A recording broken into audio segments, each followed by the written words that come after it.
मैं हूं पंकज शुक्ला और आज हम बात करेंगे नीट परीक्षा के बारे में। नीट की परीक्षा भारत में विभिन्न मेडिकल कॉलेजेस में एमबीबीएस के एडमिशन के लिए की जाती है। इस परीक्षा में तीन मुख्य विषय होते हैं: बायोलॉजी, फिजिक्स और केमिस्ट्री। बायोलॉजी सबसे बड़ा पोर्शन होता है 50%, यानी टोटल ये परीक्षा 720 मार्क्स की होती है। आउट ऑफ दैट 360 मार्क्स जो है वो बायोलॉजी से आता है। बायोलॉजी को भी दो हिस्से में डिवाइड कर सकते हैं, जूलॉजी और बॉटनी। जूलॉजी से 180 मार्क्स का क्वेश्चन आता है और बॉटनी से 180, फिजिक्स से 180 और केमिस्ट्री से 180। तो ये टोटल 720 मार्क्स का आता है, जिसमें 50% बायोलॉजी से आता है। इसी से ये बात स्पष्ट हो जाती है कि बायोलॉजी सबसे इंपॉर्टेंट कंपोनेंट है। तो सबसे पहले बायोलॉजी से शुरू करते हैं। बायोलॉजी का पेपर जो नीट में आता है वो एनसीईआरटी की किताब से ही आता है। आपको एनसीईआरटी की किताब की लाइन बाय लाइन याद होनी चाहिए, टेबल में दिए गए कंटेंट पता होने चाहिए, डायग्राम में जो नोटेशंस दिए हुए हैं वो सारे याद होने चाहिए। तो बायोलॉजी की अगर आपको जूलॉजी और बॉटनी दोनों की लाइन बाय लाइन याद है, पीछे लिखा हुआ समरी ठीक से याद है, सारे टेबल्स की इंफॉर्मेशन याद है और सारे फिगर्स के नोटेशंस याद हैं, अगर ये सारी इंफॉर्मेशन आप याद कर लेते हो तो आपके लगभग, मैं फिर से कह रहा हूं, लगभग नीट की परीक्षा में बायोलॉजी में 100% मार्क्स आएंगे। 100%। अब क्वेश्चन की लेकिन कैसे इतनी सारी इंफॉर्मेशन को याद करें? जो भी चीज हमें याद करनी होती है, स्पेशली बायोलॉजी, क्योंकि उसमें टर्मिनोलॉजीज थोड़ी डिफिकल्ट होती हैं। क्योंकि बायोलॉजी की जो ज्यादातर टर्मिनोलॉजीज है वो ग्रीक लैंग्वेज से आई हुई है। वो इंग्लिश, नॉर्मल इंग्लिश लैंग्वेज या हिंदी लैंग्वेज की टर्मिनोलॉजीज नहीं है। इस वजह से उनको काफी कुछ इंडियन स्टूडेंट्स को याद करना पड़ता है। इसलिए बायोलॉजी को आपको एनसीईआरटी की किताब को कम से कम, कम से कम 3 बार और ज़्यादा से ज़्यादा 6 बार पढ़ने की ज़रूरत है। 3 बार जब आप पढ़ लेते हैं तो आपके दिमाग में किताब की सारी इंफॉर्मेशन आपकी मेमोरी में आ जाती है और जब आप क्वेश्चंस को लगाते हैं उन पर आधारित, तो फिर उससे वो मेमोरी और स्ट्रांग हो जाती है, क्योंकि आपको गलतियों से आप सीखते हो और आपको याद आता है कि नहीं, वहाँ ऐसा लिखा था। तो इस तरह से बायोलॉजी आप तैयार कर सकते हो। अब दूसरा पोर्शन है केमिस्ट्री। केमिस्ट्री से 180 मार्क्स का क्वेश्चन आता है, जो कि 25% है टोटल 720 का। तो ये भी काफी इंपॉर्टेंट कंपोनेंट है केमिस्ट्री। केमिस्ट्री को भी आप एनसीईआरटी की किताब से पूरा का पूरा तैयार करें, उसके पीछे के क्वेश्चंस लगाएं और कोई क्वेश्चन बैंक लें, जो चैप्टर आधारित क्वेश्चन बैंक, नीट के लिए कोई बुक आती हो, अच्छी किताब हो, या आप कोई कोचिंग का भी सहारा ले सकते हैं जो चैप्टर वाइज नीट पर टेस्ट सीरीज कराते हो। आप ऐसी टेस्ट सीरीज लेकर के चैप्टर वाइज उन क्वेश्चंस को सॉल्व करें, उसमें जो मिस्टेक्स हो उसको एनालाइज करें कि वो गलती क्यों हुई है, और कॉन्सेप्ट्स को क्लियर करते जाएं, चीजों को याद करते जाएं।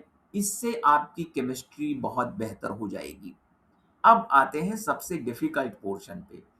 ज्यादातर बायोलॉजी के बच्चों को फिजिक्स सबसे डिफिकल्ट लगती है, क्योंकि उन्होंने क्लास 11-12 में मैथमेटिक्स नहीं लिया था और उसका बेसिक रीजन ये था कि उनकी मैथमेटिक्स शायद उतनी अच्छी ना रही हो। तो जिनका भी मैथमेटिक्स बहुत अच्छा नहीं होता है उनको जनरली फिजिक्स में थोड़ी प्रॉब्लम्स होती है, क्योंकि फिजिक्स में न्यूमेरिकल्स भी होते हैं और लॉजिक्स भी होता है। और जो प्रॉब्लम है वो शायद किताब से ऐसी की ऐसे ना आए। लेकिन फिर भी मैं आपको बताता हूं कि आप एनसीईआरटी की क्लास 11 एंड 12 की फिजिक्स, उसमें पढ़ाए गए कॉन्सेप्ट, उसमें दिए गए एग्जाम्पल्स और पीछे दिए हुए सवालों को अगर बार बार लगाते हैं, मतलब मिनिमम 2 बार लगाते हैं, और फिर वही चीज कि किसी कोच, अच्छी कोचिंग की टेस्ट सीरीज जो कि चैप्टर वाइज हो, अगर आप उसको प्रैक्टिस करते हैं और बार बार प्रैक्टिस करते हैं तो आपकी फिजिक्स की भी बहुत अच्छे से तैयारी हो जाएगी। जब आपकी फिजिक्स, केमिस्ट्री और बायोलॉजी तीनों की तैयारी पूरी हो जाए, यानी कि आपने सिलेबस को पूरा अच्छे से पढ़ लिया है, बहुत सारे क्वेश्चंस लगा लिए हैं, तब आप कोई कंप्लीट टेस्ट सीरीज ज्वाइन करिए। और उस टेस्ट सीरीज में 3 घंटे जैसे हम एग्जाम में बैठ करके करते हैं और पेपर को देते हैं, वैसे ही हम एग्जामिनेशन को पूरे पेपर के लिए, जिसमें फिजिक्स, केमिस्ट्री, बायोलॉजी तीनों कंपोनेंट हों, जो 720 मार्क्स का हो, ऐसा एक पेपर हर वीक में दें। संडे को दिया आपने और मंडे से सैटरडे तक आपने उसमें जो भी प्रॉब्लम्स आई है, जिसको आप सॉल्व नहीं कर पाए हो, जो चीज़ आपको क्लियर नहीं है, उनको किताब में जाकर के दोबारा देखना, कॉन्सेप्ट को दोबारा क्लियर करना। ये नहीं कि केवल क्वेश्चन का आंसर देख लिया, गलत क्यों हुआ? क्या पढ़ाई में कमी रह गई थी? क्या कॉन्सेप्ट को समझने में कमी रह गई थी? उस कॉन्सेप्ट से रिलेटेड कुछ और क्वेश्चन लगा लेना, ताकि उसके बेसिस पर गलतियां दोबारा ना हों। ऐसा करेंगे आप अगले 6 दिन, फिर संडे को टेस्ट सीरीज देंगे। अगर आप ऐसा कंटिन्यूअस करते जाते हैं, तो आपकी नीट की बहुत अच्छी तैयारी हो जाएगी। अब एक और क्वेश्चन कि क्या कोचिंग करना चाहिए या कोचिंग नहीं करना चाहिए? अगेन मैं हमेशा कहता हूं कि अगर स्कूल के साथ आपकी कोचिंग को मैनेज करने की कैपेसिटी है, आप अपने आप को देखिए कि क्या आप दोनों मैनेज कर पाएंगे, तो ही आप कोचिंग करें। अगर स्कूल के साथ आपको कोचिंग मैनेज करने की कैपेसिटी नहीं है, तो आप दो काम कर लीजिए। एक तो आप एनसीईआरटी, जो आपको स्कूल में भी पढ़ाया जाएगा, उससे तैयार करिए, एग्जाम्पल्स, कॉन्सेप्ट्स याद करना पहला। दूसरा, आप नीट की कोई क्वेश्चन बैंक ले लीजिए जो कि चैप्टर वाइज हो, और आप उसी कोचिंग से ले सकते हैं जिस कोचिंग को आप प्रेफर कर रहे हैं, जहां पर वो चैप्टर वाइज आपको क्वेश्चन बैंक प्रोवाइड कर देंगे। उसकी कुछ कॉस्ट होगी, और वो क्वेश्चन बैंक लेकर के आप उससे कुछ क्वेश्चंस की, जितना आपको बस टाइम हो उतना आप क्वेश्चंस की प्रैक्टिस करिए डेली, जितना हो पाए कॉलेज और स्कूल के बाद। उसकी आप प्रैक्टिस करिए और बार बार प्रैक्टिस करिए, और फाइनली जब आपका पूरा तैयार हो जाए और आपके बोर्ड एग्जाम भी खत्म हो जाए, उसके बाद अगर कुछ समय बचता है, जो जनरली 1 डेढ़ महीने बचता है, तो आप उतने समय में कोई कंप्लीट टेस्ट सीरीज ले लीजिए और उसको तैयार करिए। अब एक आखिरी बात, जितनी भी चीज आपको मेमोरी में यानी याद करनी होती है, जैसे कि बायोलॉजी, उसको लास्ट में पढ़ना बहुत जरूरी होता है। तो आप हमेशा ये मान के चलिए कि आपको फिजिक्स पहले खत्म कर लेनी होगी, ताकि बाद में आपको उसको ज़्यादा ना पढ़ना पड़े, ज़्यादा प्रैक्टिस ना करनी पड़े। केमिस्ट्री भी आपको ज़्यादातर खत्म कर लेनी है।